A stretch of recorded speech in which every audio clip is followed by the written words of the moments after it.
회장님, 사람 죽인 거 기억하세요? 한겨울밤 피웅덩이 옆에 쓰러진 노숙인. 한명그룹 회장 한민석은 그 여자의 다리 흉터를 보고 심장이 멎었습니다. 20여 년 전 돈으로 묻어버린 바로 그 사람이었으니까요. 며칠 뒤 병원에 나타난 젊은 여자가 그에게 사진 한 장을 내밀었습니다. 이 사진 속 아기가 저예요. 그리고 옆에 계신 분이 당신이시죠? 회장과 노숙인, 그리고 숨겨진 딸. 20여 년 만에 터진 진실 앞에서 그는 어떤 선택을 하게 될까요? 사연 시작 전 구독과 좋아요를 눌러주시면 정말 큰 힘이 됩니다. 그리고 어디서 듣고 계신지 댓글 남겨주세요. 반갑게 인사드리고 싶습니다. 한겨울밤 눈이 채 녹지 않은 재개발 상가 골목은 적막했습니다. 철거 안내문이 붙은 폐가들 사이로 네온 간판 몇 개만 겨우 불을 밝히고 있었죠. 한명그룹 회장 한민석은 VIP 건강검진을 마치고 나오면서 막히는 큰 길 대신 이 뒷골목을 지름길로 택했습니다. 민석은 걸으면서 사업 전화를 받았어요. 상대가 뭐라 변명하자 그는 차갑게 말했습니다. 손해보더라도 정리하세요. 이번 분기 안에요. 그렇게 통화를 끊으려던 순간 골목 끝에서 무언가 쓰러진 듯한 실루엣이 보였습니다. 민석은 본능적으로 한 걸음 비켜섰어요. 귀찮은 일에 엮이고 싶지 않았으니까요. 하지만 가까이 다가갈수록 바닥에 피웅덩이와 함께 낡은 캐리어, 종이컵, 담요 조각들이 눈에 들어왔습니다. 노숙인이었죠. 민석이 더 가까이 다가가 보니 피범벅이 된 다리와 심하게 뒤틀린 무릎, 그리고 오래된 수술 자국이 선명했습니다. 그 순간 민석의 심장이 쿵 내려앉았어요. 다리의 흉터 모양이 이상하게 낯익었거든요. 오래전 교통사고를 당했던 전처 최정희의 다리와 기묘하게 겹쳐 보였습니다. 설마 아니겠지. 민석은 속으로 부인하려 했지만 손이 떨렸습니다. 노숙 여인의 얼굴은 모자와 머플러에 가려 잘 보이지 않았지만 겨우 드러난 턱선과 인매가 묘하게 낯익었어요. 민석은 잠깐 망설이다가 양복바지 밑단이 더러워질까 싶었지만 결국 코트를 벗어 여인의 몸 위에 덮어줬습니다. 그리고 다급하게 119에 전화를 걸었어요. 여기 사람 좀 와주세요. 가까운 편의점에서 알바생이 나왔습니다. 그는 무심하게 말했죠. 또예요? 여기 노숙인들 자주 쓰러져요. 민석의 표정이 굳어졌습니다. 알바생은 덧붙였어요. 몇 달 전부터 한 여자 노숙인이 여기 상주하고 있었거든요. 구급대가 도착하기 직전 노숙 여인이 잠시 눈을 떴습니다. 그리고 희미하게 무언가를 내뱉었어요. 민석의 등골이 서늘해졌습니다. 하지만 구급대가 도착했을 때는 이미 여인의 의식이 없었죠. 구급대원이 물었습니다. 보호자는요? 지나가다 본 사람입니다.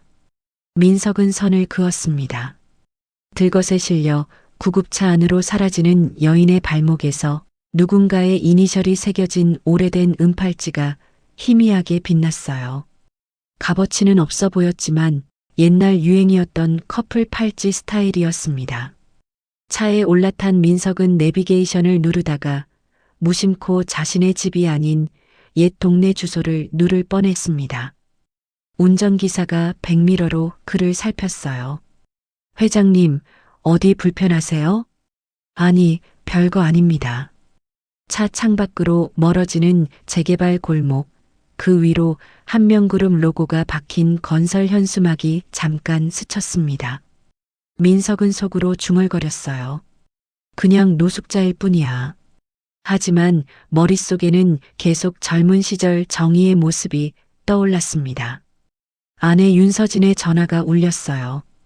여보, 오늘 저녁 일정 기억하지? 민석의 대답이 잠시 늦었습니다. 통화를 끊은 뒤 그는 자기도 모르게 한 번 입안에서 중얼거렸어요. 최정희. 그날 밤 골목에서 외면한 그 한 발작이 몇 주 뒤 한민석의 모든 것을 뒤집어 놓게 될 줄 그는 아직 알지 못했습니다. 다음 날 아침 한명그룹 회장 집의 대저택은 고요했습니다. 넓은 정원에는 가사도우미들이 바쁘게 움직였고 전용 기사는 차고에서 차를 닦고 있었죠. 민석은 식탁에 앉아 있었지만 밤새 잠을 제대로 이루지 못한 얼굴이었습니다. 아내 윤서진이 건강식과 유기농 반찬들을 차리며 말했어요. 이제 일 좀 줄이셔야 해요. 혈압 관리도 해야 하고요. 은퇴를 압박하는 말이었습니다. 그때 장남 한도연이 태블릿을 들고 다가왔어요. 아버지, 이번 이사회 자료 보셨어요? 지주회사 구조 개편건인데요. 도연이 화면을 넘기자 후견인과 위임건이라는 문구가 보였습니다. 민석은 서류를 보면서도 글자가 눈에 잘 들어오지 않았어요. 머릿속에는 계속 어젯밤 골목의 장면이 떠올랐죠. 식탁 옆 TV에서 아침 뉴스가 흘러나왔습니다. 어젯밤 역전 인근에서 노숙인 한 명이 응급 후송됐습니다. 서진과 도연은 관심도 두지 않고 대화를 계속했지만 민석만 TV 화면에 눈이 꽂혔어요. 들것에 실린 실루엣이 어제 그 여성과 같다는 걸 직감했습니다. 서진이 말했어요. 오늘 오후에 재단 이사장단 모임 있잖아요. 정신 바짝 차리셔야 해요. 정신이라는 단어를 유난히 강조했습니다. 도연이 농담처럼 덧붙였죠. 아버지가 요즘 깜빡깜빡하셔서 주주들이 걱정합니다. 민석의 표정이 굳어졌습니다. 식사를 마친 뒤 그는 서재에 혼자 앉아 옛날 사진이 들어있는 서랍을 바라봤어요. 열까 말까 한참을 망설이다가 결국 서랍을 열었습니다. 오래된 흑백 사진 몇 장과 교통사고, 기사 스크랩이 그대로 남아 있었죠. 회사로 향하는 차 안에서 운전기사가 물었습니다. 회장님, 오늘도 재개발 구역 지나갈까요? 민석의 표정이 잠깐 굳어졌어요. 아니, 다른 길로 가세요.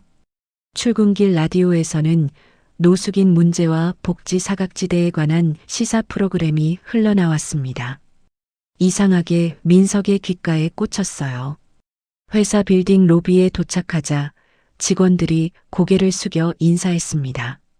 민석이 걸어가다가 문득 한 직원의 다리 보조기를 보고 멈칫했어요. 순간적으로 어제 노숙인의 다리와 겹쳐 보였죠. 경영회의가 시작됐습니다. 임원들이 재개발 구역 상가 철거와 노숙인 강제 퇴거 대책에 대해 숫자만 논의했어요. 한 임원이 말했습니다.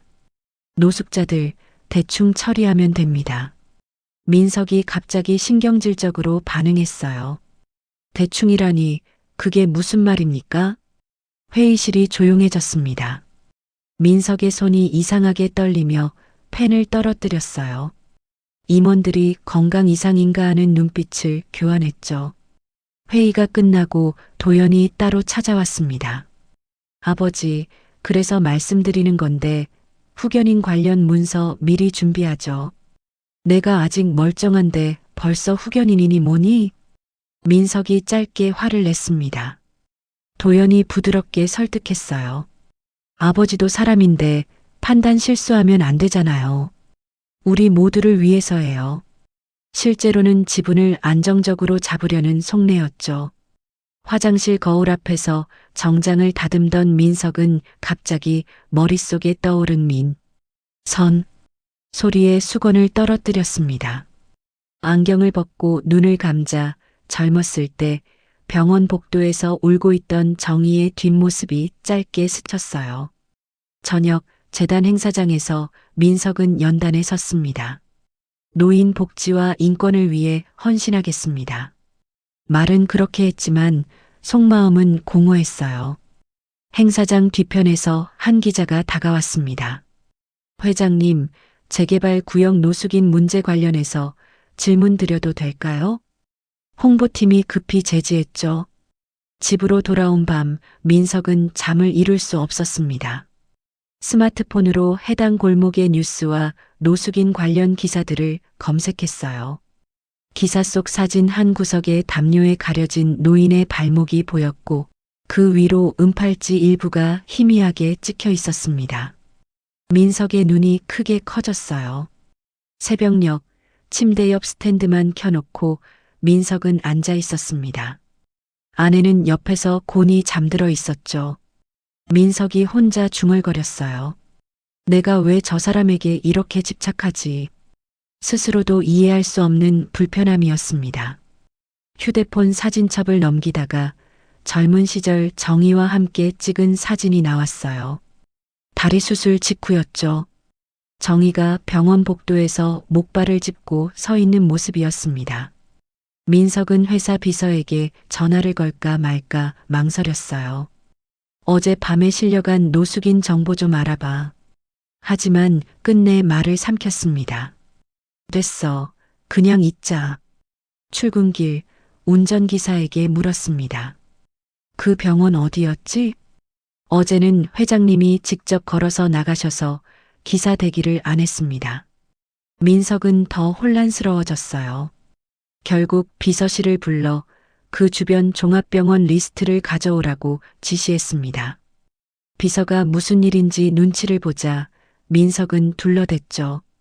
그냥 재단 지원 병원 조사 차원입니다. 한명그룹 내부 메신저에는 이미 소문이 돌고 있었습니다.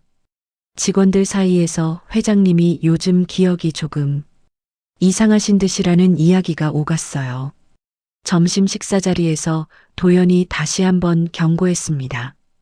결국 회사도 재단도 아버지 욕심 때문에 위험해질 수 있어요.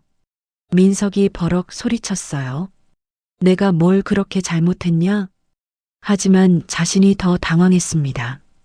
비서가 가져온 병원 리스트를 보던 민석은 한 곳에서 멈췄어요. 예전 정희가 입원했던 병원 이름이었습니다. 숨이 막히는 느낌이 들었죠. 민석은 오후 일정을 살짝 비우고 직접 병원으로 향하기로 결심했습니다. 병원 옥상 주차장에 도착했지만 차 문을 쉽게 열지 못했어요. 과거 기억이 플래시백처럼 스쳐 지나갔습니다. 당시 자신이 사라졌던 날의 짧은 이미지들이었죠. 옛날과 달라진 병원 로비는 세련된 인테리어로 바뀌어 있었습니다. 벽에는 한명그룹 로고가 박힌 기부자 명판이 걸려 있었어요. 민석은 복합적인 감정이 올라오는 걸 느꼈습니다. 안내 데스크에 다가가 말을 꺼냈어요. 어젯밤에 실려온 노숙 환자 정보 좀. 신분을 숨기기 위해 이름을 밝히지 않으려 했지만 간호부장이 다가왔습니다. 혹시 회장님 오셨습니까? 비서가 먼저 연락해둔 사실을 그제야 알았어요. 민석이 물었습니다. 그 환자 가족은 있습니까? 손가락이 미세하게 떨렸습니다. 간호부장은 그 떨림을 눈치채면서도 모른 척했죠. 정확한 신원은 아직 확인 중이지만 아주 오래전에 교통사고를 당한 병력이 있는 것 같습니다. 민석은 병실 앞 복도에서 한참을 서성였습니다. 문 손잡이를 잡고도 쉽게 돌리지 못했어요. 복도 끝에서 누군가 지켜보는 듯한 시선이 느껴졌지만 돌아보지 않았습니다. 문틈으로 노인의 실루엣과 침대 옆에 서 있는 젊은 간호사의 뒷모습이 보였어요. 민석이 돌아서려는 순간 병실 안에서 목소리가 들려왔습니다. 이모, 조금만 더 버텨요. 나 아직 할 말 많다니까. 이모라는 단어에 민석의 발이 멈췄습니다. 한 발짝 다시 병실 쪽으로 다가갔어요. 그날 병원 복도에서 한민석은 처음으로 이 일이 그냥 스쳐 지나가는 사건이 아니라는 것을 본능적으로 느끼고 있었습니다. 문 손잡이를 꽉 쥔 그의 손에는 오래된 흉터가 있었어요. 그 흉터도 누군가의 이름을 기억해낼 준비를 하고 있었습니다. 병실 문을 살짝 열고 들어가려던 민석을 간호사가 막았습니다. 면회는 보호자만 가능하신데요. 간호부장이 다가와 말했어요. 이분은 병원 주요 후원자십니다. 민석은 특별히 병실 안으로 들어갈 수 있었죠.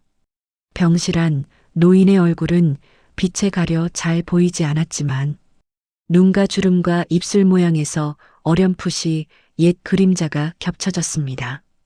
침대 옆에서 차트를 정리하던 젊은 여성이 민석을 보고 잠깐 굳어졌어요. 한가은이었습니다. 가은이 노인에게 다가가 손을 잡으며 말했죠. 이모, 중요한 손님 오셨어요. 민석은 당황했습니다. 이모라고? 딸이 아니라 이모라고 부르나? 내적으로 혼란스러웠어요. 가은이 민석에게 조심스럽게 말했습니다. 환자분, 거친 삶을 살아오셔서 가족은 없다고 하시는데 사실은 말을 흐렸습니다. 민석이 노인의 손을 보는 순간 손등에 있는 오래된 화상 자국이 눈에 들어왔어요. 순간 과거 주방에서 뜨거운 냄비를 쥐던 정희의 손이 떠올랐습니다. 심장이 쿵 내려앉았죠. 가은이 담담하게 말했어요. 이모는 저를 키워준 사람이에요. 제 친엄마는 제가 어릴 때 사고로 돌아가셔서요. 민석의 얼굴이 굳어졌습니다. 사고라는 단어가 과거 자신의 교통사고와 연결됐어요. 간호부장이 조심스럽게 물었습니다. 환자분이 의식이 맑을 때 가끔 민석 씨라는 이름을 부르더군요. 혹시 아시는 분인가요? 민석이 순간적으로 눈을 피했어요.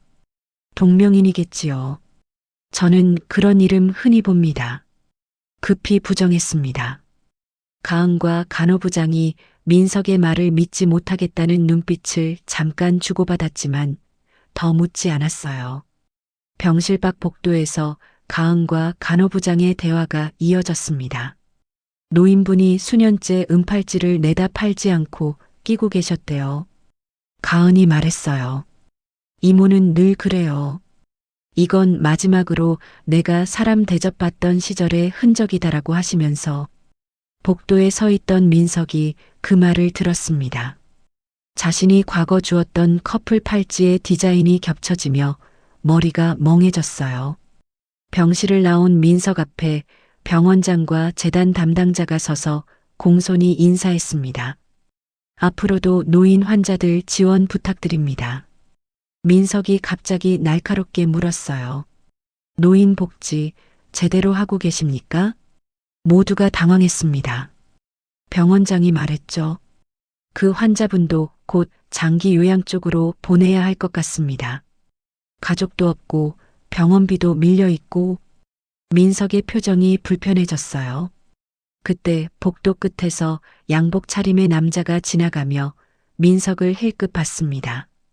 한명그룹 법무팀 과장이었죠. 가은은 병실 문틈 사이로 민석을 바라보며 속으로 생각했습니다. 왜 저 회장이 이모에게 관심을 보이는 걸까? 병원을 나오는 길 엘리베이터 안거울에 비친 자신의 얼굴을 본 민석이 속으로 중얼거렸어요. 당신 누구야? 밤 집에 돌아와도 마음이 가라앉지 않았습니다. 잠든 아내 옆에서 오랜만에 술을 마시며 옛날 일을 떠올렸어요. 그날 한민석이 병원에서 들었던 이모라는 호칭은 그가 믿고 있던 과거의 균형을 조금씩 무너뜨리기 시작하고 있었습니다. 같은 시각 가은은 집에서 낡은 사진 한 장을 꺼내봤어요. 이모와 한 남자의 뒷모습이 찍혀 있었습니다. 남자의 실루엣이 오늘 본 민석과 기묘하게 닮아 있었죠. 병원 밖 작은 카페에서 가은은 노트북을 열었습니다. 재개발 지역 관련 기사와 이모의 이름이 들어간 오래된 사고 기록을 동시에 찾아보고 있었어요. 이모의 옛 주소를 확인하던 가은의 손이 멈췄습니다. 이게 뭐지? 그 주소가 지금 한명그룹이 재개발 중인 구역과 정확히 겹쳤어요. 가은이 허탈하게 웃으며 혼잣말을 했습니다. 우리가 살던 동네가 한번 날아갔고 이제 이모까지 날아가는 건가. 병원 복도에서 사회복지사가 가은에게 서류를 건네며 설명했습니다. 장기 입원은 어렵고 요양병원으로 옮기거나 시설을 알아봐야 해요. 서류 뭉치 속에 재개발 구역 세입자 보상 내역이 일부 끼어 있는 걸 가은이 우연히 봤어요. 우리 이모는 그런 거 받은 적 없는데요? 복지사가 대충 넘겼습니다. 이름이 여러 번 바뀌었다면 기록에서 누락됐을 수도 있어요. 같은 시각 민석은 회사에서 재개발 담당 임원에게 보고를 받고 있었습니다. 예전 세입자 민원은 다 정리된 거지? 모두 합의 끝났습니다. 임원이 답했지만 보고서 한 구석에 최모, 신호점 나는 이름과 함께 미합의 표시가 작게 찍혀 있었어요. 민석이 흘끗 보다가 지나쳤습니다. 점심시간 도연은 법무팀, 재무팀과 함께 별도 회의실에 모였습니다. 아버지의 판단력이 예전 같지 않습니다. 증언을 정리하고 있었어요. 법무팀 과장이 말했습니다. 최근 회장님께서 밤에 혼자 병원을 다니신다는 소문도 있습니다. 도연이 비꼬며 웃었어요. 혹시 숨겨둔 여자나 숨기고 싶은 과거라도 있는 거냐? 모두 어색하게 따라 웃었습니다. 저녁 가은은 이모가 원래 살던 동네를 찾아갔어요. 이미 절반 이상 철거되고 철조망과 공사장 펜스만 남아 있었습니다. 펜스에는 한명그룹 재개발 3구역 현수막과 한민석 얼굴이 들어간 홍보 포스터가 붙어 있었어요. 가은이 멍하니 올려다봤습니다. 공사장 옆 포장마차에서 노인들이 술을 마시며 떠들고 있었어요. 예전에 여기서 크게 사고 한 번 났었지. 가은이 물었습니다. 그때 죽은 사람이 누구예요? 어린애 딸린 집안 하나 통째로 망가졌다더라. 다른 노인이 한명그룹 로고를 가리키며 말했어요. 그때 건설 회사가 어디였더라? TV에 나오는 그 사람 회사였는데. 민석은 재단 회의에서 노인 복지 사업세 희망 거리 프로젝트를 제안받았습니다. 지원 동네 후보 목록에서 사고가 났던 동네 이름을 봤어요. 굳이 그 동네까지 챙길 필요가 있습니까? 임원이 물었지만 민석이 유난히 예민하게 반응했습니다. 가은은 집으로 돌아와 이모의 서랍을 정리하다가 누렇게 바랜 집문서와 보상합의서 초안 같은 종이 뭉치를 찾았어요.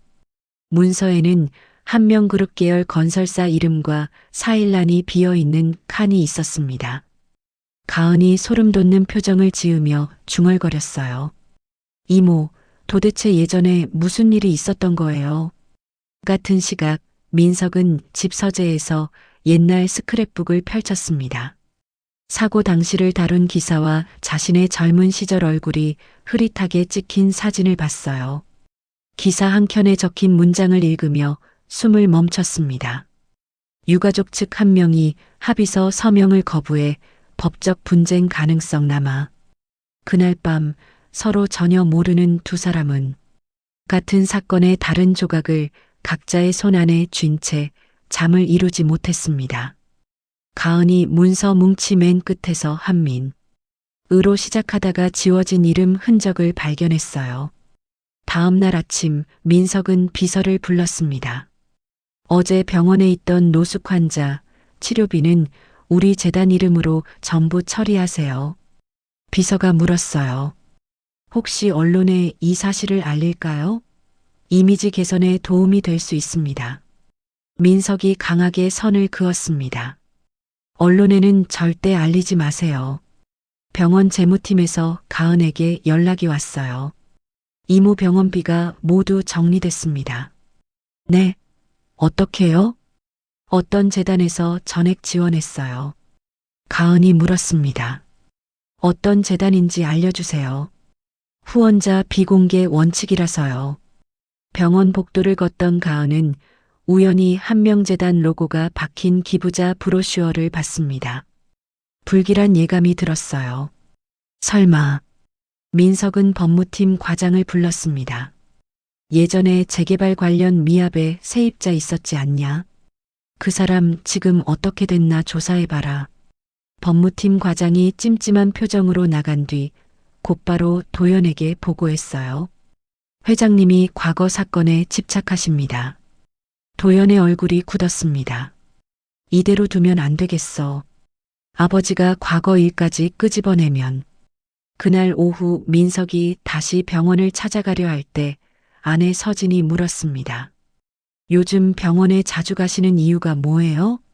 재단 일 때문입니다. 민석이 대충 넘겼지만 서진은 눈치를 채고 법무팀과 단독 통화를 했어요. 서진과 도연이 비밀리에 만났습니다. 아버지가 과거 문제를 스스로 파헤치면 우리도 위험해져요. 정신건강검진을 구실로 아버지의 권한을 줄이는 계획을 세웠죠. 병원에서 가은이 이모의 상태를 살폈습니다. 이모, 누가 병원비 내줬는지 기억나요? 하지만 이모는 의식이 오락가락하며 대답하지 못했어요. 가은이 침대 옆에 문서 뭉치를 두고 속삭였습니다. 나 혼자라도 알아볼게요. 민석이 병실 문 앞까지 왔을 때 안에서 가은이 우는 소리가 들렸어요. 한 회장, 그 사람 이름만 나오면 이모 숨이 가빠지잖아요. 민석의 걸음이 멈췄습니다. 문도 열지 못하고 복도 벽에 기대 앉아 한참 동안 숨을 고르고 있었어요. 가은이 병실 밖으로 나와 화장실에 가려다가 복도 끝에서 웬 남성이 급히 돌아서는 뒷모습을 봤습니다. 수상했지만 얼굴은 정확히 보지 못했어요. 며칠 뒤 민석에게 법원에서 온 서류가 도착했습니다. 한민석 후견인 지정 및 정신건강감정 신청 안내 문구가 적혀 있었어요. 충격을 받은 민석에게 서진과 도연이 말했습니다. 아버지, 이건 그냥 형식적인 절차예요. 재벌가에서는 다 하는 거예요. 하지만 민석은 배신감을 느꼈습니다. 이사회에서도 일부 사회이사가 우려를 표명했어요. 최근 회장님의 건강 이슈에 대해 우려가 있습니다. 민석이 격하게 반응했습니다. 내가 지금 미쳤다는 겁니까? 오히려 모두가 더 불안한 눈빛을 주고받았어요. 집에 돌아온 민석은 서랍에서 오래된 파일을 꺼냈습니다. 최정희 사고 관련 내부 보고서였어요. 그 보고서에서 문구를 재확인했습니다. 유가족 한 명이 끝까지 사인을 거부해 보상이 이뤄지지 않았음. 같은 시각 가은은 이모의 방에서 찾은 오래된 편지 봉투를 받습니다. 민석 씨에게 마지막으로 라고 적히다 만 문장이 있었지만 내용은 찢겨나간 상태였어요. 둘 다 누군가에게 사과해야 한다는 걸 알았지만 누구에게 어떻게 사과해야 하는지는 아직 알지 못했습니다. 법무팀 과장이 도연에게 보고했어요. 예전 사고 유가족 중 한 명이 지금도 이 지역에 살고 있다는 걸 찾았습니다. 이모의 상태가 갑자기 나빠졌습니다. 새벽 4시쯤 가은에게 급한 전화가 왔었죠. 병원 회의실에는 의료진 5명이 모여 있었습니다. 주치의가 차트를 넘기며 설명했어요. 혈압이 급격히 떨어지고 있고 신장 기능도 악화되고 있습니다. ICU로 옮기는 게 좋을 것 같은데요. 담당 간호사가 덧붙였습니다. 다만 연명 치료를 어느 수준까지 하실 건지 보호자분이 결정하셔야 해요. 가은은 의자에 앉아 떨리는 손으로 서류를 바라봤습니다. 연명 치료 동의서였죠. 글자들이 눈앞에서 흔들렸어요. 담당이가 조심스럽게 물었습니다. 환자분이 평소에 하신 말씀이 있으세요? 본인의 의사를 밝히신 적이 있나요? 가은이 천천히 고개를 들었습니다. 이모가 예전에 했던 말이 떠올랐어요. 작년 겨울 눈 내리는 날 쪽방에서 둘이 국수를 먹을 때였죠. 이모가 창밖을 보며 말했었습니다. 가은아, 나 나중에 아프면 말이야. 연명치료 같은 거 하지 마. 고통스럽게 오래 사는 것보다 편하게 가는 게 나아. 그때는 그냥 흘려들었는데 지금 이렇게 현실이 될 줄 몰랐어요. 가은이 힘겹게 입을 열었습니다. 최대한 하지 말아달라고 하셨어요. 고통스럽게 오래 사는 것보다 말을 잇지 못하고 고개를 떨구었습니다. 의사가 서류를 앞으로 밀었어요. 가은은 한참을 망설이다가 펜을 집었습니다.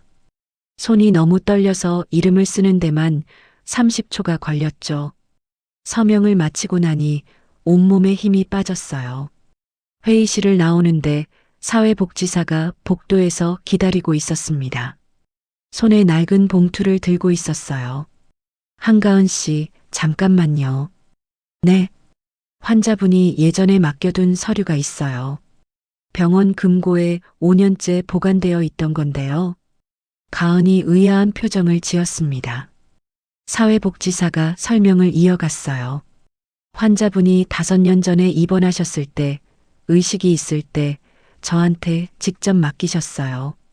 내가 떠난 뒤에 이 아이에게 꼭 건네달라고 하시면서요. 봉투를 받아든 가은의 손이 떨렸습니다. 봉투 겉면에는 이모의 손글씨가 삐뚤빠뚤하게 적혀 있었어요. 내가 떠난 뒤 이 아이에게 건네주세요. 뒷면을 보니 작게 적힌 주소가 있었습니다. 번지수까지 정확하게 적혀 있었어요.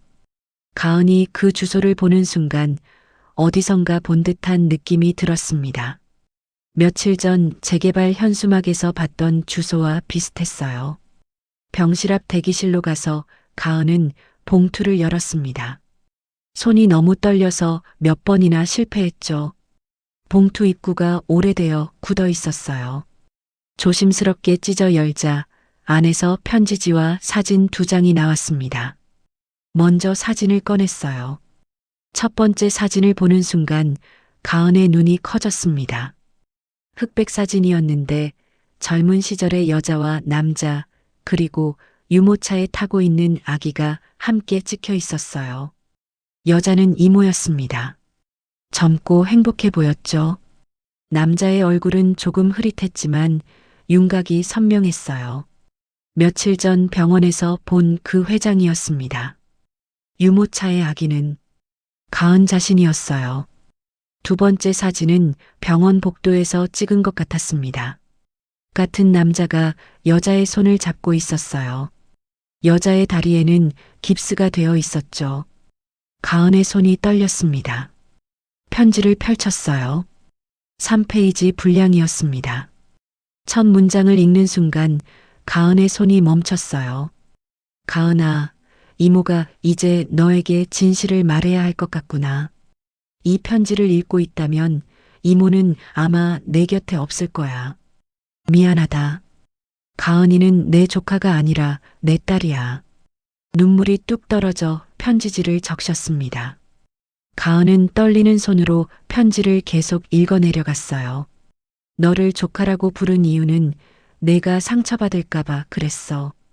내 진짜 아버지 이야기를 하려면 너무 아픈 과거를 꺼내야 했거든. 하지만 내가 성인이 되면 알 권리가 있다고 생각했어. 다음 문단으로 넘어갔습니다. 그날의 교통사고는 단순한 운전 미숙이 아니었단다. 한명그룹 계열사의 과적 버스가 급커브를 돌다가 우리 차를 들이받았지. 그날 내 할머니와 내 작은 이모가 그 자리에서 돌아가셨어. 나는 다리가 부러지고 내 아버지는 현장에서 도망쳤단다. 가은의 입술이 떨렸습니다. 눈물이 계속 흘러내렸어요. 사고 뒤 회사 측에서 사람들이 왔어. 정장 입은 남자들이 병원으로 찾아와서 돈 얘기만 했지. 얼마를 주겠다. 합의하면 조용히 넘어가 주겠다. 그런 말들만 했어. 하지만 나는 돈이 필요한 게 아니었어. 편지는 계속 이어졌습니다. 나는 한 가지 조건을 걸었단다. 이 아이 앞에서 무릎 꿇고 진심으로 사과해달라. 그리고 이 아이가 자랄 때까지 아버지 역할을 하겠다고 약속해달라. 돈이 아니라 사람다운 대접이 필요했거든. 미안하다는 한마디, 책임지겠다는 한마디가 필요했어. 가은이 편지를 읽으면서 손으로 입을 막았습니다. 흐느낌이 새어나왔어요. 하지만 내 아버지 민석 씨는 그 조건을 받아들이지 못했어. 회사 사람들을 통해 메시지를 보내왔지. 돈을 2배로 주겠다고, 3배로 주겠다고. 하지만 무릎 꿇고 사과하는 건 할 수 없다고 했어. 회사 입장이 있고 체면이 있다고 했지. 나는 거절했단다. 가은의 눈에서 눈물이 멈추지 않았습니다. 편지 마지막 부분을 읽을 때쯤 손이 덜덜 떨렸어요. 나는 돈보다 이 아이가 사람답게 살 수 있는 약속이 필요했어. 아버지라는 사람이 최소한의 책임감을 보여주길 바랐지. 하지만 그 사람은 끝내 나타나지 않았고 나는 너를 혼자 키우기로 결심했단다. 다음 문장이 더 가슴을 아프게 했어요. 그래도 이상하게 나는 끝까지 그 사람을 미워하지 못했어. 어쩌면 그 사람도 자기 나름대로 힘들었을 거야. 재벌가의 장남으로 살면서 감당해야 할 것들이 많았겠지. 그래도 가은아, 너는 알 권리가 있어. 내 아버지가 누구인지. 편지 맨 마지막 줄을 읽었습니다. 내 아버지의 이름은 한민석이야. 지금은 한명그룹 회장이 되었을 거야. 미안해 가은아. 이렇게 편지로밖에 말하지 못해서. 하지만 너는 당당하게 살아. 내 삶을 누구에게도 빼앗기지 마. 사랑한다, 우리 딸. 가은은 편지를 가슴에 꼭 안았습니다.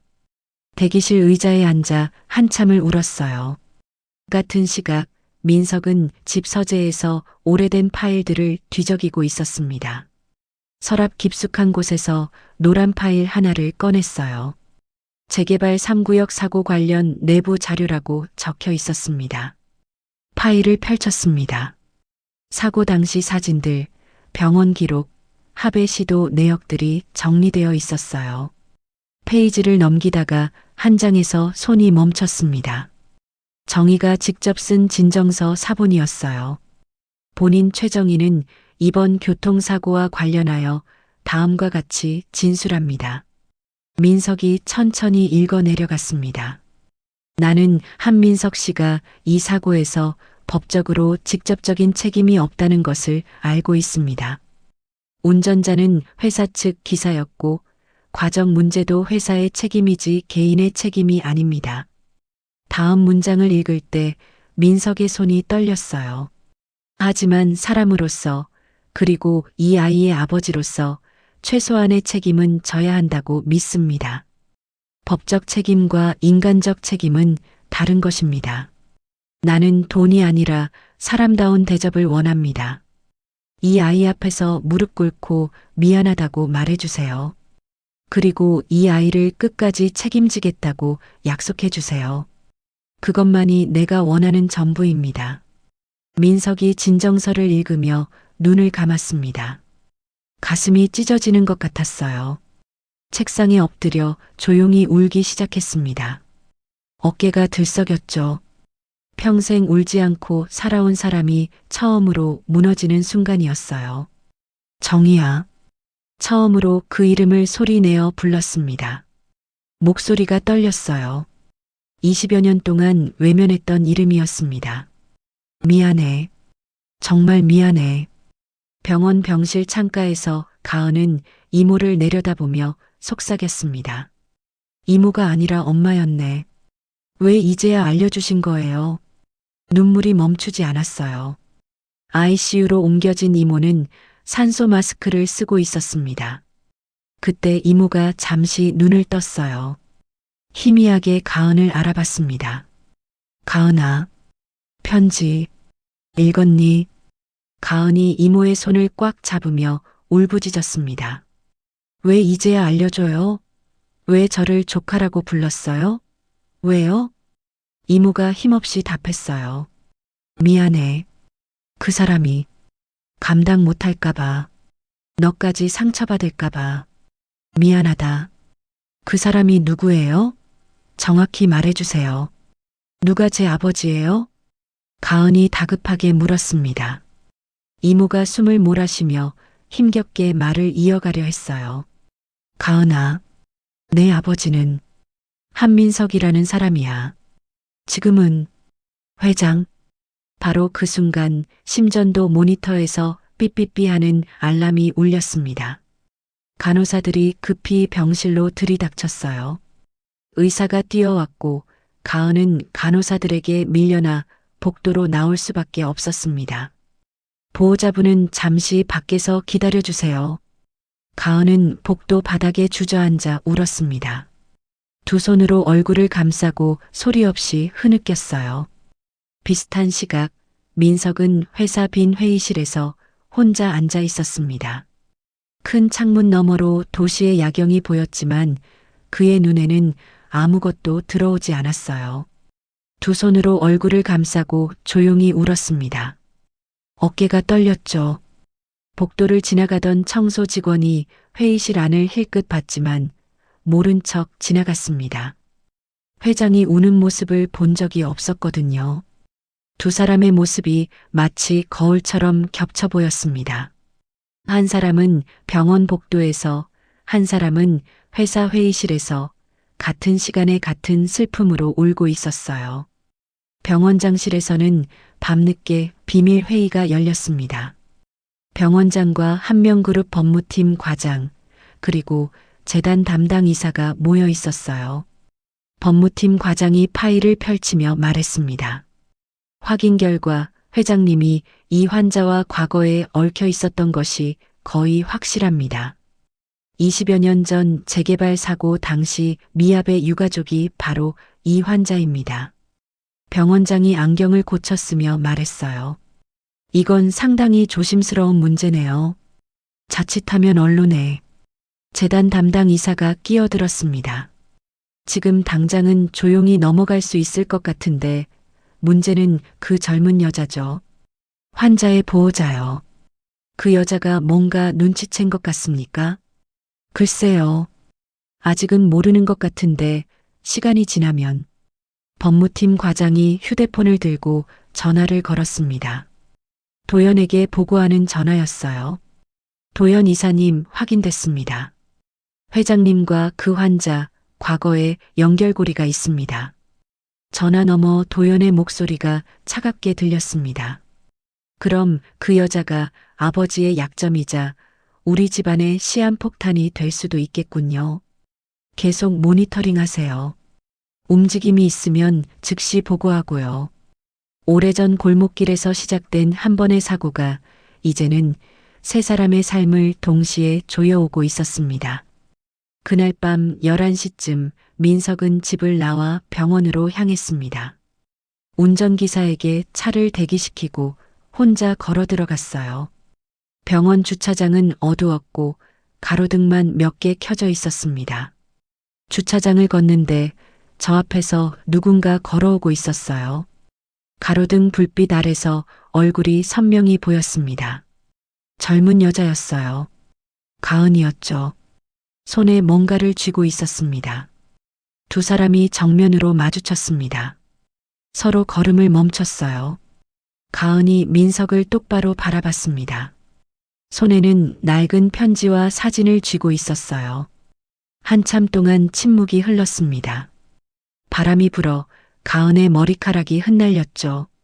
가은이 천천히 입을 열었습니다. 목소리는 떨렸지만 또렷했어요. 혹시 한민석 회장님이세요? 민석이 대답하지 못했습니다. 가은이 한 걸음 더 다가왔어요. 제 엄마가 평생 잊지 못한 이름이거든요. 한민석? 병원 주차장의 가로등 아래 두 사람은 말없이 서로를 바라봤습니다. 민석의 얼굴은 창백했고 가은의 눈에는 눈물이 고여 있었어요. 바람이 불었지만 아무도 움직이지 않았습니다. 가은이 손에 쥔 편지를 천천히 들어 올렸어요. 민석의 눈이 그 편지로 향했습니다. 낡은 종이였지만 글씨는 선명했죠. 여기 제 엄마가 남긴 거예요. 가은의 목소리가 떨렸습니다. 편지를 내밀었어요. 회장님 이름도 같이 적혀 있었어요. 한민석? 제 아버지라고요. 민석이 편지를 받았습니다. 떨리는 손으로 펼쳐 읽기 시작했어요. 첫 줄을 읽는 순간 다리에 힘이 풀렸습니다. 주차장 연석에 주저앉았죠. 가은은 그런 민석을 내려다보며 서 있었어요. 계속 읽어보세요. 끝까지요. 민석이 편지를 읽어 내려갔습니다. 손이 너무 떨려서 종이가 바스락거렸어요. 마지막 줄까지 읽고 나서 한참을 말하지 못했습니다. 가은이 사진을 꺼냈습니다. 흑백 사진 2장이었어요. 첫 번째 사진을 민석 앞에 내밀었습니다. 이 사진 속 남자, 회장님 맞죠? 민석이 사진을 봤습니다. 젊은 시절 자신의 모습이었어요. 정희와 함께 웃고 있었고 유모차에는 아기가 타고 있었습니다. 그 사진을 찍던 날이 떠올랐죠. 봄날이었고 병원 정원에서 찍었던 사진이었어요. 이 사진, 내가 가지고 있던 것과 같은 날 찍은 거군. 민석이 중얼거렸습니다. 가은이 차갑게 물었어요. 묻고 싶은 건 딱 하나예요. 왜 그날 우리를 버리고 도망쳤어요? 민석이 고개를 들어 가은을 바라봤습니다. 대답하려다가 말을 삼켰어요. 뭐라고 변명해야 할지 몰랐습니다. 가은이 다시 물었어요. 대답 못 하시겠어요? 그럼 제가 말씀드릴게요. 돈으로 해결하려고 했죠? 무릎 꿇고 사과하라는 엄마 말은 거절하고 대신 돈만 더 주려고 했잖아요. 민석이 입을 열었습니다. 목소리가 갈라졌어요. 그때는 뭐가 그렇게 어려우셨어요? 가은의 목소리가 높아졌습니다. 참았던 감정이 터져 나왔어요. 제 할머니랑 작은 이모가 죽었어요. 엄마는 다리가 부러져서 평생 절뚝거리며 살았고요. 그런데 고작 무릎 꿇고 사과하는 게 그렇게 어려웠어요? 민석이 고개를 떨궜습니다. 변명할 수 없었어요. 한참을 침묵하다가 천천히 입을 열었습니다. 무서웠어. 뭐가요? 내 인생, 내 자리, 내 가족. 다 잃을까봐 무서웠어. 솔직한 고백이었습니다. 민석이 계속 말했어요. 그때 나는 겨우 30대였어. 재벌가 장남이라는 자리가 얼마나 무거운지 알고 있었지. 한 번 실수하면 모든 게 무너질 수 있었어. 그래서 나는 도망쳤어. 무릎 꿇는 대신 돈을 선택했고 책임지는 대신 회피를 택했지. 가은이 비웃듯 말했습니다. 그래서 우리 가족이 대신 잃은 거예요. 집도 엄마도 이모의 젊은 날도 전부요. 민석이 아무 말도 하지 못했습니다. 가은의 눈에서 눈물이 흘러내렸어요. 엄마는 평생 쪽방에서 살았어요. 노점에서 국밥 팔면서 저 하나 키우느라 허리 다 망가졌죠. 겨울엔 추워서 떨고 여름엔 더워서 쓰러질 뻔했어요. 그런데 회장님은 뭐 하셨어요? 편하게 사셨죠? 민석이 일어나려 했습니다. 가은 앞에 제대로 서서 말하고 싶었어요. 비틀거리며 일어났습니다. 그래, 그 대가를 이제라도 치르자. 내가 원하는 게 뭐든 말해봐. 집도 돈도 뭐든. 가은이 민석의 말을 끊었습니다. 돈으로 해결하려는 그 버릇, 여전히 안 고치셨네요. 냉랭한 목소리였어요. 민석이 얼어붙었습니다. 가은이 한 걸음 뒤로 물러섰어요. 저는 회장님 돈 필요 없어요. 엄마도 돈이 필요했던 게 아니었어요. 사람다운 대접이 필요했던 거예요. 둘 사이에 냉랭한 침묵이 흘렀습니다. 멀리서 구급차 사이렌 소리가 들려왔어요. 가은이 돌아서려 했습니다. 민석이 급히 말했어요.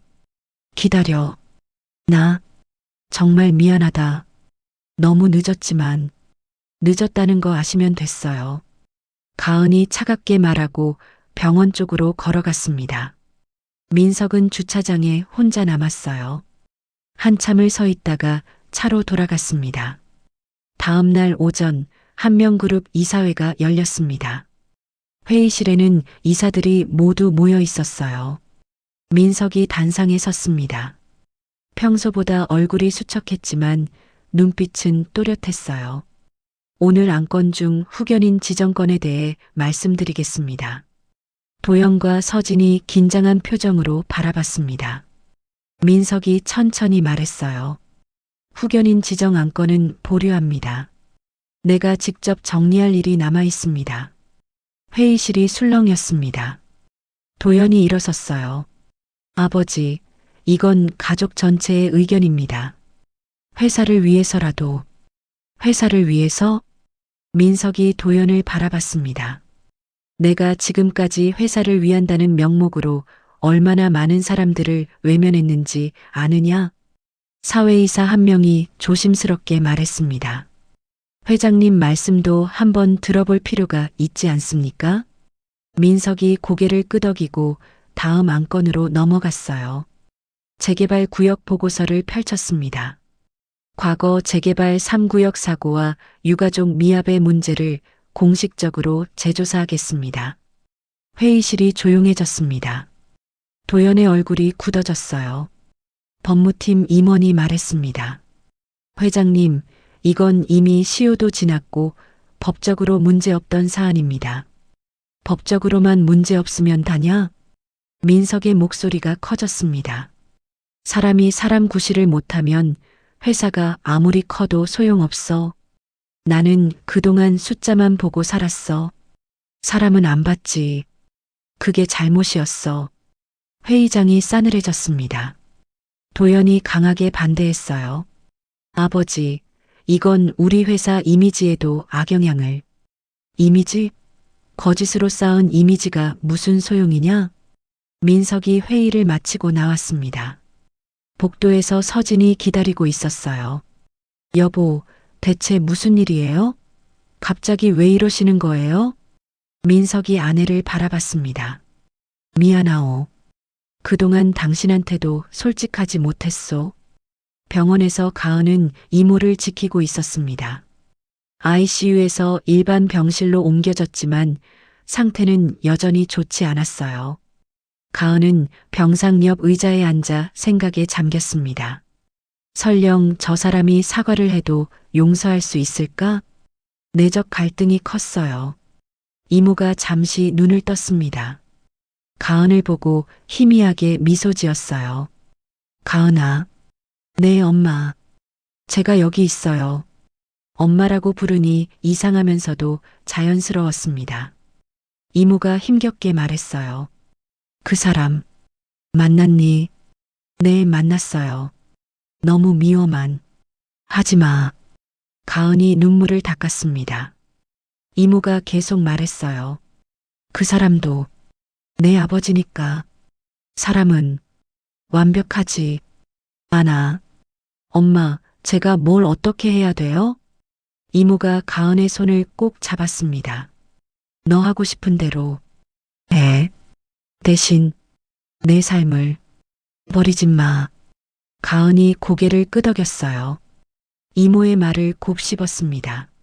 내 삶을 버리지 않으려면. 병실을 나온 가은은 복도 창가에 섰습니다.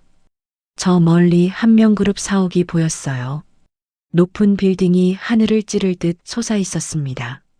내 삶을 버리지 않으려면 그 사람을 내 손으로 끌어와야겠어. 결심이 섰습니다. 도망치는 대신 맞서기로 했어요. 며칠 뒤 가은은 한명그룹 사옥 로비에 섰습니다. 높은 천장과 대리석 바닥, 정장 입은 사람들이 바쁘게 오갔어요. 가은은 낡은 코트를 입고 서 있었습니다. 주위 사람들과 대비됐죠. 안내 데스크로 걸어갔습니다. 직원이 공손하게 물었어요. 어떻게 오셨습니까? 한민석 회장님 뵈러 왔습니다. 예약은 하셨나요? 친족입니다. 직원이 당황한 표정을 지었습니다. 경호팀이 다가왔어요. 가은의 태도가 너무 단호해서 쉽게 내보낼 수가 없었습니다. 잠시만 기다려 주십시오. 비서실에 연락이 갔습니다. 민석에게 보고가 올라갔어요. 민석이 직접 로비로 내려왔습니다. 엘리베이터 문이 열리고 민석이 나타났어요. 로비에 있던 사람들이 수군거렸습니다. 회장이 직접 로비로 내려오는 건 처음 보는 일이었어요. 민석이 가은 앞에 섰습니다. 두 사람이 마주 봤어요. 민석이 주위를 둘러봤습니다. 수십 명의 직원들이 지켜보고 있었어요. 민석이 천천히 입을 열었습니다. 네, 딸입니다. 로비가 조용해졌습니다. 누군가 숨쉬는 소리까지 들릴 정도였어요. 직원들 사이에서 웅성거림이 번졌습니다. 멀리서 도연과 서진이 그 장면을 지켜보고 있었어요. 두 사람의 얼굴이 굳어 있었습니다. 민석이 가은에게 말했습니다. 위로 올라가자. 이야기하자. 회장실로 올라갔습니다. 넓은 사무실에 둘만 남았어요. 민석이 소파를 권했지만 가은은 서 있었습니다. 이제부터라도 너희가 살 집, 내가 계속 공부할 수 있는 환경, 이모가 편히 지낼 곳, 전부 내가 책임지마. 민석의 제안이었습니다. 가은이 민석을 바라봤어요. 정말 책임질 거면 우리만 말고 이 동네 사람들까지 같이 책임져 보실래요? 민석이 멈칫했습니다. 가은이 계속 말했어요. 엄마가 살았던 그 동네요. 재개발로 쫓겨난 사람들, 보상도 제대로 못 받은 사람들, 그 사람들까지 책임질 수 있으세요? 한 달이 흘렀습니다. 재개발 구역 한쪽에 새로운 현수막이 걸렸어요. 한명재단 공익주택 무료급식 센터 조성 계획이라는 큰 글씨가 적혀 있었습니다. 철거 예정이었던 건물 몇 채는 보존하기로 결정됐고 리모델링 공사가 시작됐죠. 토요일 오전 마을회관의 주민 설명회가 열렸습니다. 50여 명의 주민들이 모였어요. 대부분 60대 이상 어르신들이었습니다. 의자가 모자라서 뒤쪽에 서 있는 사람들도 있었어요. 단상에 민석이 올라섰습니다. 정장이 아닌 평범한 재킷 차림이었어요. 마이크를 잡고 주민들을 바라봤습니다. 긴장한 얼굴이었죠. 안녕하십니까? 한명그룹 한민석입니다. 주민들이 웅성거렸습니다. TV에서만 보던 사람이 직접 왔다는 게 신기했어요. 민석이 천천히 말을 이어갔습니다. 먼저 사과부터 드리고 싶습니다.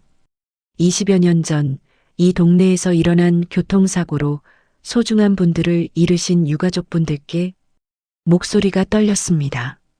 주민들이 조용해졌어요.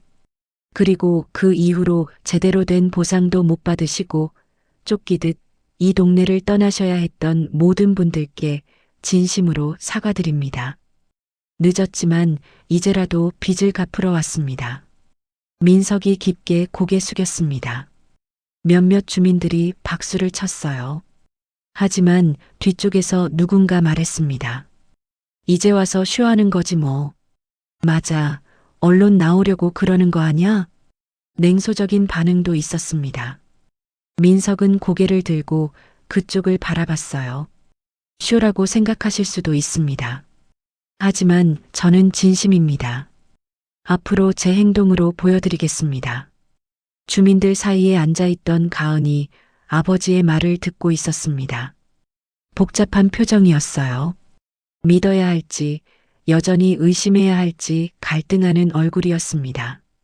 설명회가 끝나고 민석은 주민들과 악수를 나눴어요. 어떤 할머니가 민석의 손을 꽉 잡으며 말했습니다. 회장님, 말만 번지르르하게 하지 말고 진짜로 해주세요. 네, 꼭 그렇게 하겠습니다. 같은 주 병원에서는 이모의 상태가 조금 안정됐습니다. 의사가 가은에게 말했어요. 요양병원으로 옮기시는 게 좋겠습니다. 장기 입원은 어렵고요. 가은이 고민하고 있을 때 간호부장이 찾아왔습니다. 한가은 씨, 환자분 요양병원 VIP 병실로 자리가 나왔습니다. VIP 병실이요? 저희는 그런 곳 갈 형편이. 비용은 한명재단에서 부담하기로 했습니다. 가은이 놀란 표정을 지었어요. 간호부장이 부드럽게 말했습니다. 회장님이 직접 지시하셨대요. 최고로 좋은 곳으로 모시라고요. 며칠 뒤 이모는 새로운 요양병원으로 옮겨졌습니다. 1층짜리 낡은 건물이 아니라 정원이 있는 쾌적한 곳이었어요. 가은이 이모에게 휴대폰으로 병실 사진을 보여줬습니다. 이모, 여기 봐요. 창문에서 하늘도 보이고 정원도 보여요. 이모가 사진을 보며 희미하게 웃었습니다. 좋네. 이런 데서 살아보기는 처음이구나. 이제 편하게 쉬세요. 이모가 가은의 손을 잡으며 물었어요. 내가 한 거냐? 아니요. 둘이 한 거예요. 엄마랑 그 사람. 그날 오후 민석이 요양병원을 조용히 찾아왔습니다. 꽃다발을 들고 있었어요. 안내 데스크에 물어 병실 번호를 확인하고 복도를 걸었습니다. 심장이 두근거렸죠. 병실 문 앞에서 한참을 망설였습니다. 노크를 하려다 말고 다시 하려다 말고를 반복했어요. 마침 가은이 안에서 나왔습니다. 들어가세요. 깨어 계세요. 가은이 복도 끝으로 가서 민석에게 시간을 줬습니다. 민석이 천천히 문을 열고 들어갔어요. 침대에 이모가 누워 있었습니다. 창문으로 햇살이 들어와 이모의 얼굴을 비췄어요. 주름진 얼굴이었지만 평화로워 보였습니다. 이모가 눈을 떠 민석을 봤습니다. 한참을 바라보다가 입을 열었어요. 왔구나. 민석이 침대 옆 의자에 앉았습니다. 꽃다발을 탁자에 놓고 이모의 손을 바라봤어요. 화상 자국이 선명한 손이었습니다. 정희야. 이름을 불렀습니다. 20여 년 만에 제대로 부르는 이름이었어요. 이모가 희미하게 미소 지었습니다. 이제야 사람 얼굴이 좀 됐네, 한민석. 민석의 눈에 눈물이 고였습니다. 고개를 숙이고 말했어요. 미안하다. 정말 미안하다. 이모가 천천히 답했습니다. 그 말 들으려고 너무 오래 돌아왔네. 목소리는 약했지만 따뜻했어요. 민석이 눈물을 닦았습니다. 이모가 계속 말했어요. 그래도 온 것만으로 고마워. 민석이 이모의 손을 조심스럽게 잡았습니다. 거칠고 주름진 손이었어요. 평생 고생한 흔적이 고스란히 남아 있었습니다. 이제부터라도 편하게 지내게 해줄게. 가은이만 잘 돌봐줘. 그것만 부탁이야. 복도에서 기다리던 가은이 안으로 들어왔습니다. 세 사람이 한 병실에 함께 있었어요. 이상한 그림이었지만 동시에 자연스러웠습니다. 이모가 과거 이야기를 조용히 풀어놓기 시작했어요. 그때는 말이야. 나도 젊었지. 국밥집 하면서 너 만났잖아. 민석이 고개를 끄덕였습니다. 가은은 처음 듣는 이야기들이었어요. 사고 나고 나서 제일 힘들었던 건 미움도 있었지만 그래도 너를 완전히 미워할 수가 없었어. 이모의 목소리가 떨렸습니다. 민석이 손을 더 꽉 잡았어요. 며칠 뒤 재개발 구역에서는 본격적인 공사가 시작됐습니다. 철거 대신 리모델링으로 방향이 바뀌었어요. 낡은 상가 건물 몇 채를 보수해서 작은 가게들이 다시 문을 열 수 있게 했습니다. 국밥집, 분식집, 반찬가게 같은 서민 가게들이었어요. 쫓겨났던 주민들에게 우선권을 줬습니다. 임대료도 1년간 면제하기로 했죠. 가은은 그중 한 공간을 맡기로 했습니다. 20평 정도 되는 작은 가게였어요. 무료 급식과 커뮤니티 공간을 겸한 식당을 만들기로 결심했습니다. 민석이 공사 현장에 와서 가은을 만났어요. 굳이 그렇게까지 힘든 일을 하겠다는 거냐? 엄마가 원한 게 이런 거 아닐까요? 가은이 대답했습니다. 사람답게 사는 약속이요. 돈 받는 게 아니라 사람 대접받는 거요. 민석이 고개를 끄덕였어요. 더 이상 말리지 않았습니다. 한명그룹 회의실에서는 임원 회의가 열렸습니다. 도연은 여전히 이 프로젝트를 못마땅해 했어요. 이게 정말 회사에 도움이 되는 겁니까? 하지만 홍보팀 임원이 반박했습니다. 요즘 시대에는 이런 스토리도 회사 이미지에 큰 도움이 됩니다. ESG 경영 차원에서도 좋고요. 재무팀 임원도 거들었어요. 주가도 오히려 올랐습니다. 투자자들 반응이 나쁘지 않아요. 도연은 입을 다물었습니다. 반대할 명분이 없어졌어요. 저택에서 서진은 표면적으로 좋다고 말했습니다. 좋은 일이네요. 사회 환원도 하고. 하지만 속으로는 다른 계산을 하고 있었어요. 서재에서 혼자 지분 구조와 상속 설계 서류를 펼쳐놓고 들여다봤습니다. 만약을 대비한 플랜 B를 준비하는 중이었죠. 2달 뒤 가은의 식당이 문을 열었습니다. 간판에는 정의밥상이라고 적혀 있었어요. 부제로 누구나 밥은 먹고 삽시다라는 문구도 함께 걸렸습니다. 오픈 첫날부터 사람들이 찾아왔어요. 공사장을 오가는 일용직 노동자들, 인근에 사는 노인들이 자연스럽게 들렀습니다. 점심시간에는 자리가 모자랄 정도였어요. 가은이 앞치마를 두르고 분주하게 움직였습니다. 할아버지, 오늘은 김치찌개가 좀 더 잘 됐어요. 아주머니, 밥 더 드릴까요? 손님들이 편하게 먹고 가는 모습을 보면서 가은은 보람을 느꼈어요. 어느 날 저녁 단골 할아버지 한 분이 말했습니다. 예전에 이 골목에서 크게 사고 한 번 났었지. 사람 죽고 난리였어. 가은이 웃으며 답했습니다. 괜찮아요. 이제는 다른 이야기들도 생기고 있으니까요. 좋은 이야기들로요. 요양병원에서는 특별한 날이 있었습니다. 이모의 70번째 생일이었어요. 가은이 식당에서 만든 국밥을 보온 용기에 담아 가져왔습니다. 민석도 함께 왔어요. 세 사람이 작은 테이블에 둘러앉아 국밥을 나눠 먹었습니다. 이모가 국물 맛을 보며 말했어요. 이 집 장사 되겠네. 맛있어. 가은이 웃었습니다. 엄마 레시피 그대로 했어요. 민석이 조심스럽게 제안했습니다. 원하면 이 식당을 아예 너 이름으로 된 재단 사업으로 만들어줄 수도 있다. 가은이 고개를 저었어요. 이름은 엄마 이름으로 할래요. 저는 이름 안 나와도 돼요. 이모의 눈가가 젖었습니다. 가은이 이모의 손을 잡았어요.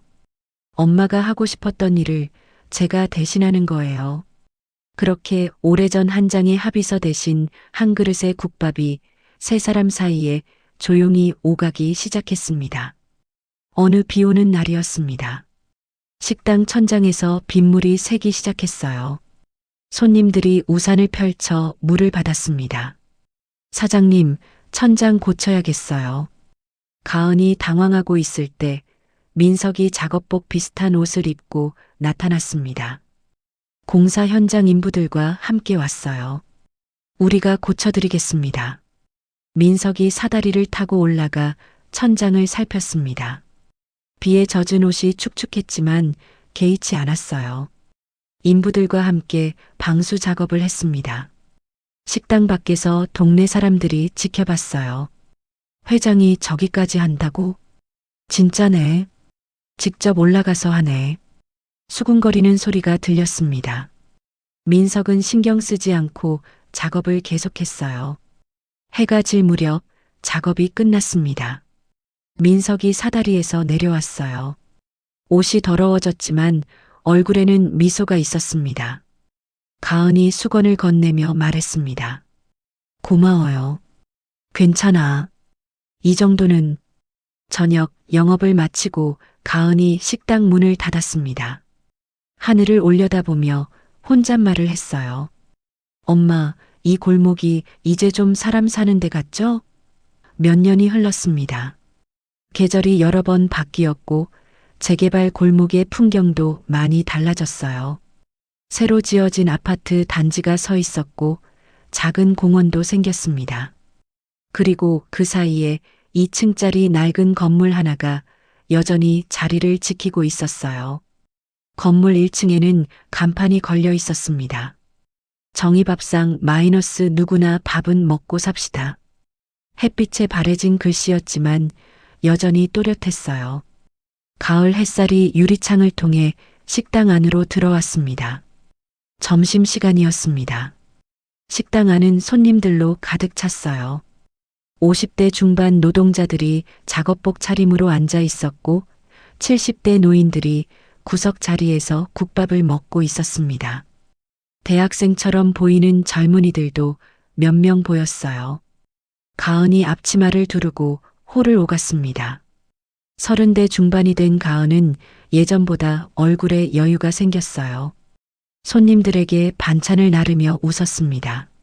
할머니, 오늘은 김치가 잘 익었어요. 더 드릴까요? 아저씨, 밥 리필 필요하시면 말씀하세요. 벽 한쪽에는 액자가 걸려 있었습니다. 이모의 젊은 시절 사진이었어요. 환하게 웃고 있는 모습이었습니다.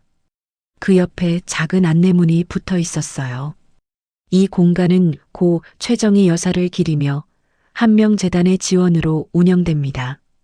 이모는 3년 전 조용히 세상을 떠났습니다. 요양병원에서 편안하게 잠들듯 가셨어요. 장례식에는 동네 사람들이 많이 왔었습니다. 정희 아줌마 덕분에 밥 먹고 살았다며 눈물 흘리는 사람들이 많았죠. 식당 문이 열리며 종이 딸랑 울렸습니다. 이른을 넘긴 노인이 들어왔어요. 지팡이를 짚고 있었고 머리는 완전히 희끗했습니다. 한민석이었어요. 회장님 오셨네. 한 손님이 자연스럽게 인사했습니다. 민석이 고개를 끄덕이며 답했어요. 오늘도 국밥 한 그릇 부탁합니다. 구석자리에 앉으려는데 다른 노인이 말했습니다. 회장님, 여기 앉으세요. 이 자리가 더 따뜻해요. 고맙습니다. 민석이 자리에 앉았습니다. 예전처럼 딱딱하고 경직된 모습이 아니었어요. 편안하고 자연스러운 모습이었습니다. 가은이 국밥을 가져왔어요. 상을 내려놓으며 말했습니다. 아버지, 오늘은 싱겁게 드려요. 어제 혈압 높았다면서요. 손님한테 손님이라고 부르지 자꾸 아버지라고 부르면 불편해. 민석이 투덜거렸지만 표정은 웃고 있었습니다. 가은도 웃으며 다른 손님들에게 갔어요. 자연스럽게 아버지라고 부르는 게 이제는 익숙해졌습니다. 벽 한쪽에는 신문 기사들이 붙어 있었어요. 오래된 기사와 최근 기사가 함께 걸려 있었습니다. 오래된 기사 제목은 재개발 사고 유가족, 끝내 합의 거부였어요. 최근 기사는 사고 현장, 노인과 노숙인을 위한 식당으로 다시 태어나다였습니다. 민석이 국밥을 먹으며 그 기사들을 바라봤어요. 과거와 현재가 함께 걸려 있었습니다. 도망쳤던 시간과 책임진 시간이 나란히 있었죠. 오후 2시쯤 손님들이 대부분 나가고 한산해졌습니다. 그때 양복 차림의 남자가 식당에 들어왔어요. 한도연이었습니다. 40 중반이 된 도연은 예전보다 얼굴이 부드러워졌어요. 가은 씨, 아버지 계세요? 네, 안쪽에 계세요. 도연이 민석에게 다가가 앉았습니다. 민석이 반갑게 맞았어요. 왔구나. 밥 먹었니? 네, 먹었어요. 도연이 조심스럽게 말을 꺼냈습니다. 아버지 건강이 많이 안 좋아지셨다고 들었어요. 병원에서 정밀 검사 받아보시는 게. 민석이 손을 저었어요. 괜찮아. 나이 들면 다 그렇지. 가은이 물을 가져다 주며 대화에 끼어들었습니다. 그분 인생에서 제일 건강했던 시기는 아마 책임에서 도망치던 시기가 아니라 책임지려고 했던 마지막 몇 년일 거예요. 도연이 그 말을 듣고 말없이 고개를 끄덕였어요. 한참을 생각하다가 국밥 한 그릇을 주문했습니다. 저도 하나 주세요. 가은이 국밥을 끓여 가져왔습니다. 도연이 한 숟갈 떠서 먹었어요. 맛있네요. 민석과 도연이 함께 국밥을 먹었습니다. 아버지와 아들이 작은 식당에서 나란히 앉아 밥을 먹는 모습이었어요. 예전 같았으면 상상도 못할 장면이었습니다. 저녁 무렵 식당 앞으로 한 여자가 지나갔습니다. 윤서진이었어요. 70을 바라보는 나이였지만 여전히 단정한 차림이었습니다. 식당 앞에서 잠시 걸음을 멈췄어요. 유리창 너머로 안을 들여다봤습니다. 민석이 손님들과 이야기하며 웃고 있는 모습이 보였어요. 가은이 분주하게 움직이는 모습도 보였습니다. 서진은 한참을 서 있다가 결국 문을 열지 못했습니다. 고개를 돌려 다시 걸어갔어요. 저 안은 자신이 들어갈 수 있는 공간이 아니라는 걸 알고 있었습니다. 재개발 구역 공원 한켠에는 작은 기념비가 세워져 있었습니다. 높이 1m 정도 되는 검은색 돌이었어요. 금빛 글씨가 새겨져 있었습니다. 이 거리는 1990년대 재개발 사고의 희생자들과 뒤늦게 빚을 갚으려 한 세대의 이름 없는 사람들에게 바칩니다.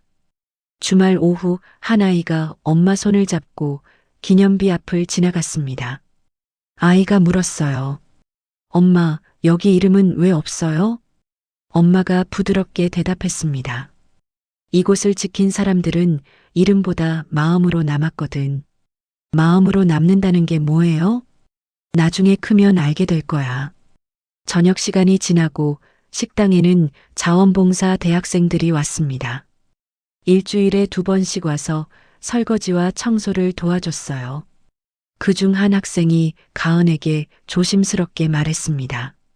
사장님, 사실 제가 말씀드릴 게 있어요. 응, 뭔데? 저도 예전에 이 동네 쪽방에서 컸어요. 엄마랑 둘이서요. 가은이 놀란 표정을 지었습니다. 학생이 계속 말했어요. 중학교 때 진짜 힘들었거든요. 밥 굶은 날도 많았고요. 그때 이 식당 덕분에 버텼어요. 공짜로 밥 먹을 수 있어서 정말 고마웠어요. 가은의 눈가가 촉촉해졌습니다. 그랬구나. 이제 대학생이 됐네. 네, 장학금 받아서 다니고 있어요. 나중에 저도 사회복지사가 되고 싶어요.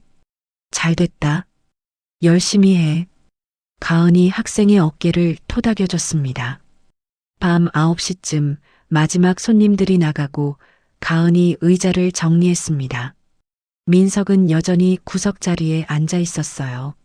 아버지, 집에 안 가세요? 조금만 더 있다 갈게. 가은이 민석 맞은편에 앉았습니다.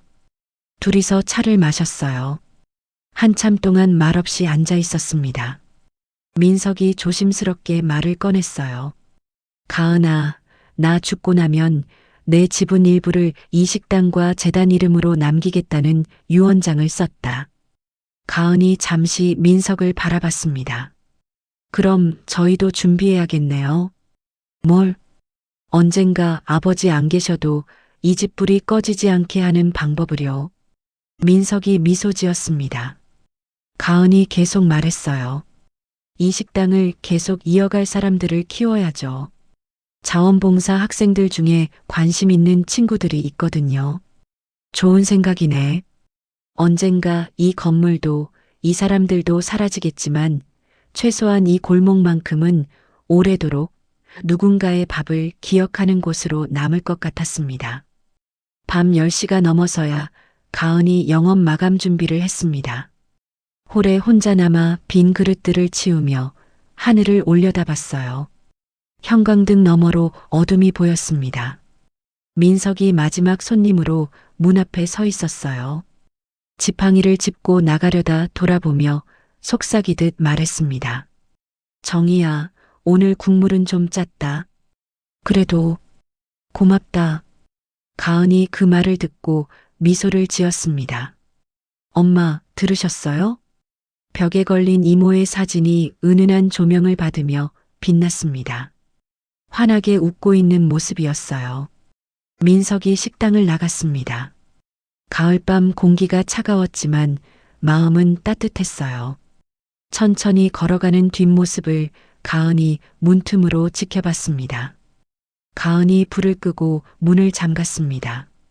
간판 조명만 켜놓았어요. 정의밥상이라는 글씨가 어둠 속에서 빛났습니다. 한겨울 재개발 골목 피웅덩이 옆에서 시작된 그날 밤의 한 발작이 몇 년 뒤 사람들 손에 쥐어진 따뜻한 밥그릇이 되어 돌아올 줄 그때의 한민석은 상상도 하지 못했습니다. 그리고 지금 이 골목 어딘가에서도 아직 말하지 못한 마음을 꼭 안고 서 있는 누군가가 누군가의 한 발작을 기다리고 있을지 모릅니다. 새벽 공기가 차가웠지만 식당 굴뚝에서는 여전히 따뜻한 연기가 피어올랐습니다. 내일 아침에도 이 문은 열릴 것이고 배고픈 사람들이 찾아올 것이었어요. 정희밥상은 오늘도 그 자리에서 사람들을 기다리고 있었습니다. 한민석의 이야기는 이렇게 끝이 났습니다. 한 번의 도망이 20여 년이라는 시간을 돌아 결국 그를 다시 그 자리로 데려왔죠. 늦었지만 그는 책임을 선택했고 그 선택이 많은 사람들의 삶을 바꿔놓았습니다. 우리 모두 살면서 외면하고 싶은 순간들이 있습니다. 피하고 싶은 책임, 마주하기 두려운 과거들이요. 하지만 이 이야기가 보여주듯이 늦었다고 생각될 때가 가장 빠른 때일 수도 있습니다. 한 발짝의 용기가 누군가의 인생을 바꿀 수 있다는 것, 그게 오늘 이야기가 남기는 교훈이 아닐까요? 오늘 이야기가 마음에 와닿으셨다면 좋아요 버튼으로 응원해 주시고 구독 눌러주시면 더 좋은 이야기로 찾아뵙겠습니다. 여러분의 인생에도 따뜻한 밥 한 그릇 같은 위로가 있기를 바라며 다음 이야기에서 또 만나요. 감사합니다.